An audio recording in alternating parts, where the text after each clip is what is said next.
बैकुंठ धाम कहाँ और कैसा है? हिंदू धर्म के अनुसार कैलाश पर महादेव ब्रह्मलोक में ब्रह्मदेव बसते हैं। उसी तरह भगवान विष्णु का निवास बैकुंठ में बताया गया है।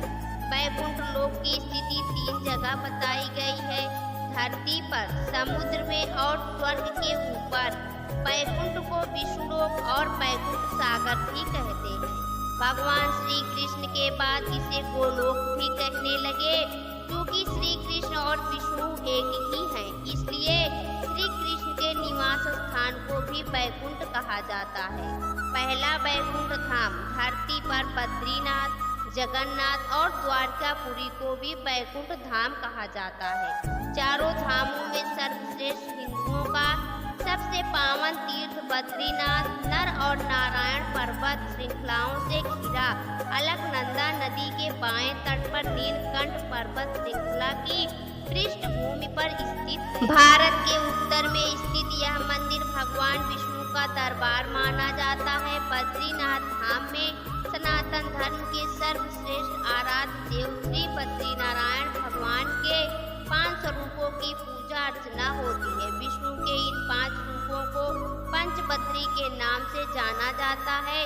श्री विशाल बद्री, श्री योग ध्यान बद्री, श्री भविष्य बद्री, श्री वृद्ध बद्री और श्री आदि बद्री। बद्रीनाथ के अलावा द्वारिका और जगन्नाथपुरी को भी बैकुंठ धाम कहा जाता है। कहते हैं कि सतयुग में बद्रीनाथ धाम की स्थापना नारायण ने की थी। त्रेता युग में रामेश्वरम की स्थापना स्वयं भगवान श्री राम ने की थी। द्वापर युग में द्वारिका धाम की स्थापना योगेश्वर श्री कृष्ण ने की और कलयुग में जगन्नाथ धाम को भी बैकुंठ कहा जाता है। पुराणों में धरती के बैकुंठ के नाम से अंकित जगन्नाथपुरी का मंदिर समस्त दुनिया में प्रसिद्ध है। ब्रह्म और स्कंद पुराण के अनुसार पुरी में भगवान विष्णु ने पुरुषोत्तम नील माधव के रूप में अवतार लिया। दूसरा बैकुंठ धाम दूसरे बैकुंठ की स्थिति धरती के बाहर बताई गई है। इसे ब्रह्मांड से बाहर और तीनों लोकों से ऊपर बताया गया है।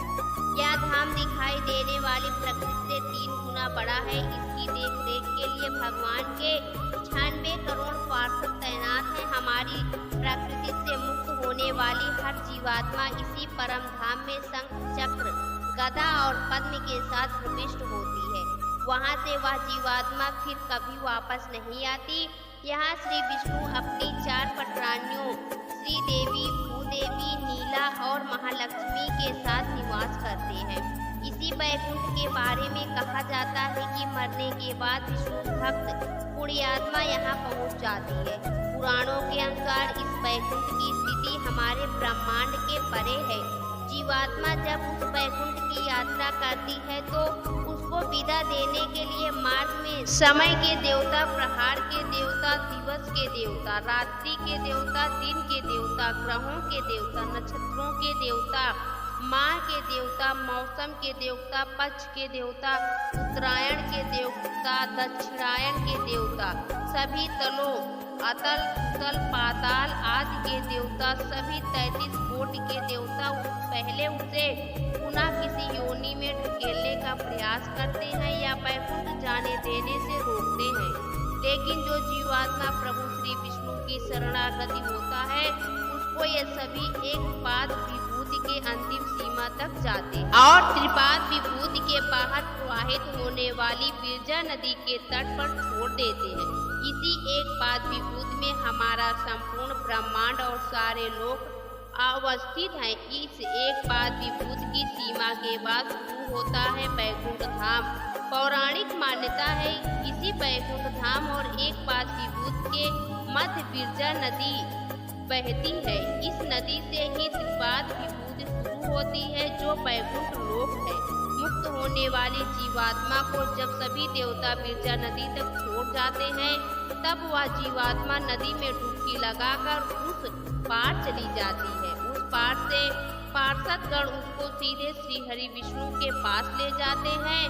वहां वह उनके दर्शन करके परम आनंद को प्राप्त करता है। इस प्रकार त्रिपाद विभूति में ही वह जीवात्मा सदा के लिए स्थापित हो जाती है। पुराणों में इस बैकुंठ धाम का बड़ा ही रोचक चित्रण किया गया है। हे अर्जुन, अव्यक्त अक्षर इस नाम से कहा गया है। उसी अक्षर नामक अव्यक्त भाव को परम गति कहते हैं तथा जिस सनातन अव्यक्त भाव को प्राप्त होकर मनुष्य वापस नहीं आते वह मेरा परम धाम है। गीता अध्याय 8 श्लोक 21 तीसरा बैकुंठ। भगवान श्री कृष्ण ने द्वारिका के बाद एक और नगर बसाया था जिसे बैकुंठ कहा जाता था। कुछ इतिहासकारों के मुताबिक अरावली की पहाड़ी श्रृंखला पर कहीं बैकुंठ धाम बसाया गया था, जहां इंसान नहीं सिर्फ साधक ही रहते थे। भारत की भौगोलिक संरचना में अरावली प्राचीनतम पर्वत है। भूशास्त्र के अनुसार भारत का सबसे प्राचीन पर्वत अरावली का पर्वत है। माना जाता है कि यहीं पर श्री कृष्ण ने बैकुंठ नगरी बसाई थी।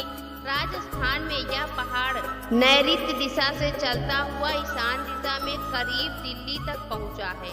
अरावली या अरवली उत्तर भारतीय पर्वतमाला है। राजस्थान राज्य के पूर्व उत्तर क्षेत्र से गुजरती 560 किलोमीटर लंबी इस पर्वतमाला की कुछ चट्टानी पहाड़ियां दिल्ली के दक्षिण हिस्सों तक चलती गई हैं।